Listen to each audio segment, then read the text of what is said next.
জেলা পঞ্চম 5টি জেলা আছে, তার মধ্যে নওগাঁ জেলা আছে। কত নম্বরে আছে আমরা জানি না, কেন্দ্রীয় নেতারা বলেছেন। আপনারা নওগাঁ জেলা ভালো কাজ করেছেন, আপনারা ভালো মার্ক পাবেন।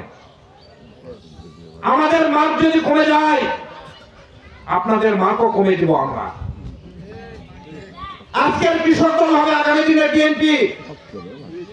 আজকে সাদিকুল ভাই আপনি বিএনপি বসে আছেন, আগামী দিনে দেখবেন এই উপজেলার যে কৃষক দলের সেক্রেটারি হবে বা সভাপতি হবে, আগামী দিনে আপনার সঙ্গে প্রতিদ্বন্দ্বিতা করে সে বিএনপি নেতৃত্ব সৃষ্টি করবে। আপনারা কৃষক দলকে কখনো ছোট করে খাটো করে দেখার চেষ্টা করবেন না। স্বেচ্ছাসেবক ভাইদেরকে বলছি, তারাও আজকে আপনারা স্বেচ্ছাসেবকে আছেন, আপনারা বিএনপিটা পার হয়েছেন। আগামী দিনে আপনারা বিএনপির আরো ভালো নেতৃত্ব দিবেন। আপনাদের সঙ্গে আমাদের নেতাদের প্রতিযোগিতা হইতে পারে। আমি সকলের কাছে উদাত্ত আহ্বান জানাবো, আপনাদের কাছে আরেকটা অনুরোধ রাখবো, কৃষকের যে ন্যায্য পাওনা আপনাদের মাধ্যম দিয়ে কৃষক দলকে সঙ্গে নিয়ে আপনারা সেটা কৃষকের কাছে বন্টন করবেন। আমাদের দল ক্ষমতায় আসে নাই, আশা করতেছি বাংলাদেশে যতবারই গণতান্ত্রিক প্রক্রিয়ায় সুষ্ঠু নিরপেক্ষ নির্বাচন হয়েছে, ততবারই বাংলাদেশ জাতীয়তাবাদী দলই রাষ্ট্রীয় ক্ষমতায় অধিষ্ঠিত হয়েছে। আজকে যে 3টা চুরি করে ভোটে নির্বাচিত হয়েছে অবৈধ মন্ত্রী ছিল আপনাদের এলাকায়, আজকে বিসি ঢুসো হয়ে গেছে। কিছুদিন আগে টান ছিল,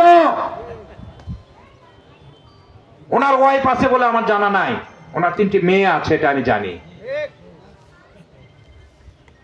আজকে ওনাকে মাঝে মাঝে টিভিতে যখন দেখা যায়, যখন কোর্টে নিয়ে আসে আপনারা দেখবেন, হাজার হাজার দেখে মনে হয় যে একটা নীরব শিশু, কিচ্ছু বোঝে না, ভাজা মাছ উল্টা খেতে জানে না। আজকে হাজার হাজার কোটি টাকা সে সম্পদ, দেশের সম্পদ লুণ্ঠন করেছে। আজকে ধরা খেয়েছে। ওনার নেত্রী কি দেশ থেকে পালিয়েছে? খালেদা জিয়া কি কোনোদিন পালিয়েছে?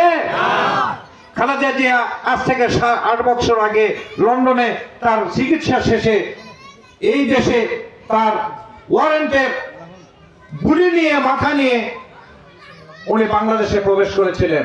আসার কয়েকদিন পরে উনি কোর্টে হাজিরা দিয়ে উনি অ্যারেস্ট হয়েছিলেন। তার উপর যে অমানবিক নির্যাতন করা হয়েছে, ওনাকে আপোষ করতে বলা হয়েছে। আপোষ করলে উনি আবার প্রধানমন্ত্রী হতেন, উনি আপোষ করেন নাই। এই কারণে ওনার নাম আপোষহীন নেত্রী।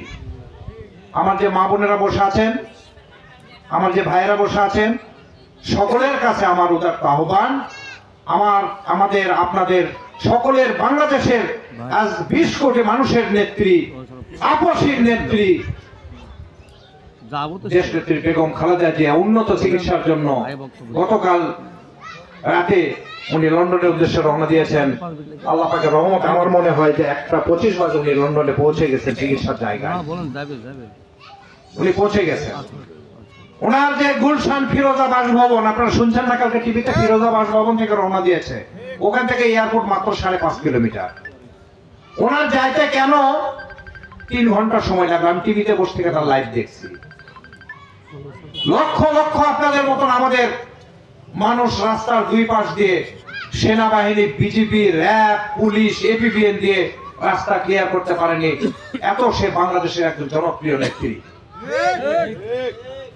আপনারা সবাই তার জন্য দোয়া করবেন। সময় খুব স্বল্প। আমাদের প্রধান অতিথি সাহেব আছেন, আপনাদের এলাকার কৃতি সন্তান, উনি 3 থানা, ওনারও আর একটা থানায় প্রোগ্রাম আছে। আমিও এখান থেকে যে আমি রায়নগর উপজেলা আরেকটি ইউনিয়নে আমার 3টা থেকে প্রোগ্রাম আছে, আমি প্রোগ্রাম করব। এই কৃষক সমাবেশী হবে আমাদের সারা বাংলাদেশে। এটা আমার ব্যক্তিগত দুলুর প্রোগ্রাম নয়, এটা মোজাম্মেল ভাইয়ের প্রোগ্রাম নয়, সাদিকুল ভাইয়ের প্রোগ্রাম নয়, এইটা আমাদের ভারপ্রাপ্ত চেয়ারম্যান জনাব তারেক রহমানের প্রোগ্রাম। এই প্রোগ্রাম আমাদের সকলের। সাদিকুল ভাই বলে গেছে, আমি আর পুনরাবৃত্তি করতে চাই না। শহীদ রাষ্ট্রপতি জিয়াউর রহমান কৃষকের প্রতি যে আস্থা, ভালোবাসা, শ্রদ্ধাবোধ ছিল, সেইটা আমাদের ভারপ্রাপ্ত